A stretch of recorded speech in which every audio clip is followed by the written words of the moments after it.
Si el dialecto se define de tal manera, entonces tenemos que concluir que el dialecto es una lengua. Y eso es muy importante, ¿por qué? Porque entonces ese postulado nos muestra una contradicción muy interesante, que es, en el proceso de colonización se hace una diferencia entre lengua y dialéctico, pero en la realidad esa diferencia no es una diferencia de índolo lingüístico, es una diferencia de índolo cultural y político. ¿Por qué? Porque la diferencia es, lo que se está haciendo es una diferencia, digamos, de difusión de la lengua. Y de ahí entonces se hace la diferencia, o sea, la diferencia entre lengua y dialéctico se está, digamos, superponiendo sobre una diferencia entre una lengua nacional, una lengua no nacional, o una lengua dominante y una lengua o lenguas dominadas. Segundo postulado muy interesante que ya evocamos en la introducción. El segundo postulado es que en el proceso de colonización se considera que llegamos a un sitio que está vacío. O sea, un sitio donde no existiría ni historia, ni identidad, ni cultura, ni lengua. Y eso entonces tiene un efecto inmediato que es el siguiente. En el proceso de colonización, el colonizador se otorga un poder que es el derecho a dar nombre. ¿Por qué? Porque el derecho al dar nombre se convierte en un tomo o una toma de posición. ¿En qué consiste ese derecho a dar nombre que en realidad se fundamenta sobre una toma de posición? Ese derecho a dar nombre se define como un fenómeno que consiste en dar al otro nombre peyorativos para únicamente poner en evidencia, digamos, desigualdades. Y esos nombres peyorativos se fundamentan sobre las diferencias lingüísticas que el colonizador encuentra con los colonizados. Entonces ahí hay otra contradicción. No estamos llegando a un sitio que está vacío. Entonces les doy algunos ejemplos muy interesantes. El primero que todos conocemos, ¿cómo llamaban los griegos a las otras personas que no hablaban su idioma? Los bárbaros. Otro ejemplo, en el siglo XVI en Gran Bretaña, los galeses se llamaban a sí mismos Cymry. Cymry en galés significa compatriotas. ¿Cómo los llamamos los anglosajones a esa misma población? Welsh. Welsh que significa extranjero. ¿Eso qué significa? Significa entonces que en ese derecho a dar nombre estamos hablando entonces de un derecho de representar la misma realidad de dos maneras distintas. De una manera, digamos, interna, legítima, y de otra manera, peyorativa o discriminante. Otro ejemplo, por ejemplo, cuando los portugueses llegan al río Wiri, llaman eso en portugués o río dos Camarões, que da hoy en día en francés el nombre de Camerún. Entonces, ¿dónde nos quiere llevar esa realidad lingüística sobre ese derecho a dar nombre? Nos quiere llevar a un proceso muy sencillo, que es un proceso de aculturación. Llegamos a un sitio donde se trata de que la gente que tiene una identidad, una historia, una lengua, se va a cortar con su propia historia, identidad y lengua para integrarse de manera, digamos, muchas veces forzosa a otra realidad que no es la suya. En este caso, entonces, tenemos que concluir que los discursos coloniales sobre la lengua son discursos que ya ponen en evidencia una desigualdad de tratamiento y una desigualdad de representaciones. Aparte de ahí, entonces, lo interesante es ver cuáles son los efectos y las etapas que ponen en marcha ese tipo de discurso. O sea, dicho de otra manera, a nivel lingüístico, cuáles son las etapas que justifican y explican un proceso de colonización. Podemos, digamos, identificar tres etapas muy importantes en el proceso de colonización que utilizan la lengua como una herramienta. La primera, obviamente, es una etapa que se inscribe en un ámbito económico. Lo que se trata aquí es de lo siguiente. Se trata de imponer la lengua dominante a la esfera que detiene el poder económico. ¿Esto qué implica? Implica tres cosas. Implica lo primero, que la esfera de la gente que tiene el poder económico es una esfera primero limitada. Entonces estamos hablando de una minoría. Esa minoría de repente se convierte bilingüe. ¿Por qué? Porque claro, la gente de esa tierra que está cerca de poder o que trata con el poder económico, entonces se va también, va a hacer el esfuerzo para aculturarse con el otro idioma. Segundo efecto, es que ese bilingüismo entonces a nivel geográfico, a nivel espacial, se limita a una esfera muy pequeña.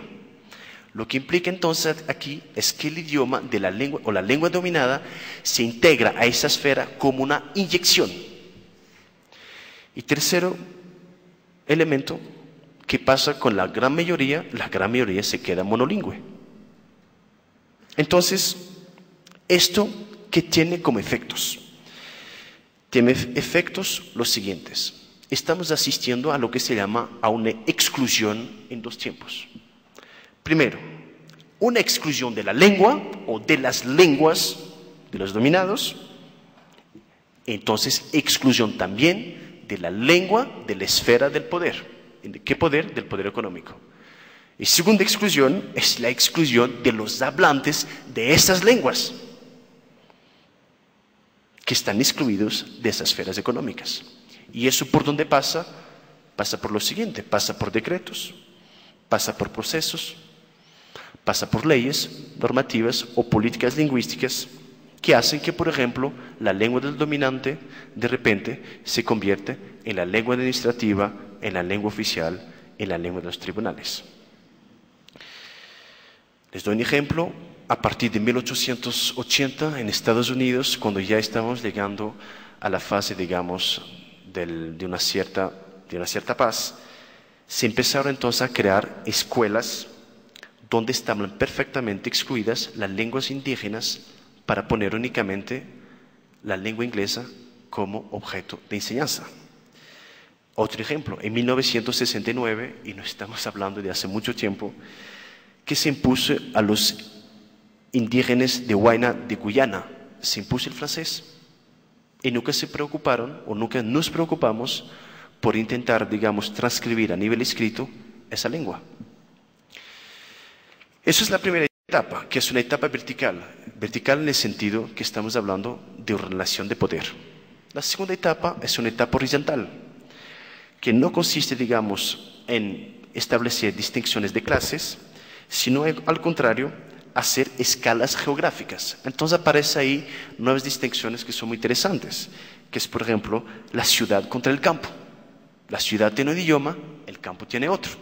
Y entonces eso nos da, digamos, dos dinámicas completamente distintas.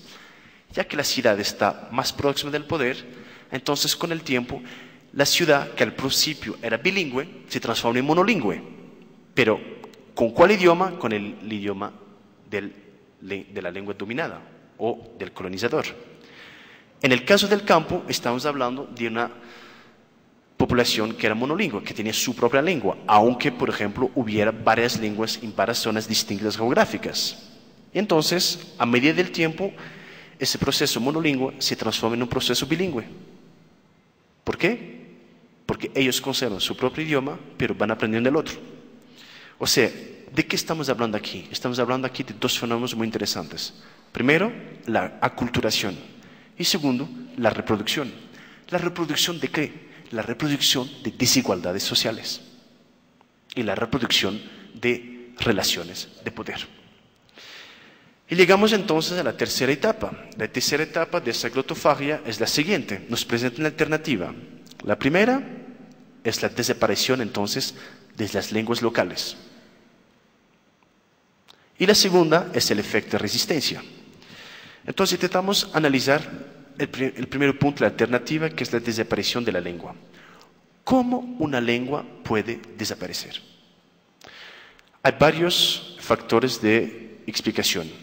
El primero, obviamente, es cuando detrás de esto existe una política lingüística. Y la política lingüística siempre está relacionada con una política de poder.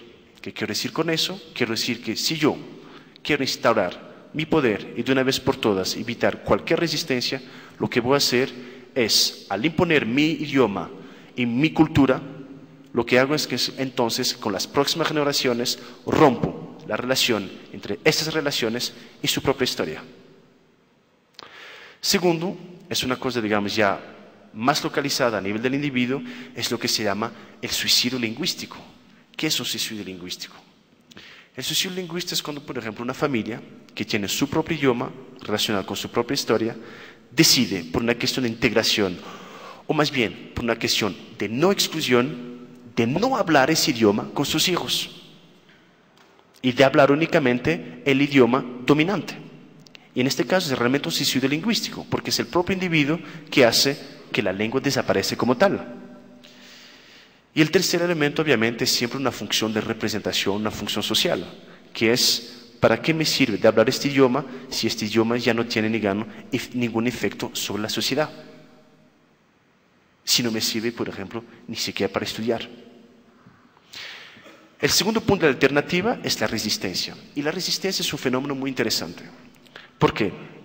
Porque pasamos al otro extremo. Hay varios ejemplos de este fenómeno de resistencia. Este fenómeno de resistencia consiste en lo siguiente. ¿Cuál es, digamos, la posición de una comunidad, de un pueblo, frente, digamos, a la amenaza que él tiene que su idioma desaparezca? Muchas veces pasamos de un extremo a otro. Para conservar su idioma, entonces se empieza lo que se llama una política agresiva lingüística. ¿Qué quiero decir? Quiero decir que lo que cuenta es únicamente nuestro propio idioma, nos cerramos sobre nosotros mismos y, en este caso, recusamos la enseñanza de otros idiomas. ¿Eso qué corresponde? Corresponde que frente a la amenaza y frente al miedo de perder su propia identidad, la reacción es tener una visión etnocéntrica sobre las cosas. Una visión etnocéntrica es cuando se interpreta el mundo que está alrededor de mí a partir de mi propia realidad. Entonces llegamos al tercer punto, que es, ¿será que a partir de ahí tenemos entonces que concluir que la muerte de las lenguas es necesariamente una tragedia? Eso se llama en términos lingüísticos una forma de tanafobia. Tanafobia es el miedo de la muerte. Ese miedo de la muerte en general está basado sobre un silogismo que es muy sencillo, que es el siguiente. Las lenguas, como los seres vivos, son mortales. Segunda proposición. La diversidad de las lenguas es necesaria. Tercera proposición. Si las lenguas se mueren, la diversidad también. Entonces la cuestión que tenemos que plantear aquí es, ¿debemos considerar entonces la muerte de las lenguas necesariamente entonces como algo que es realmente trágico? ¿Qué quiero decir con eso? Quiero decir, tenemos entonces que considerar que cualquier proceso de glotofagia se transforma necesariamente en muerte de culturas, en muerte de idiomas. No necesariamente. ¿Por qué? Porque entonces estamos olvidando una concepción del idioma que es muy importante. El idioma es como un pólipo. ¿Qué es un pólipo? Un pólipo es un ser, digamos, que crece con tentáculos, digamos, que están relacionadas a él, pero que no son él. Les doy un ejemplo.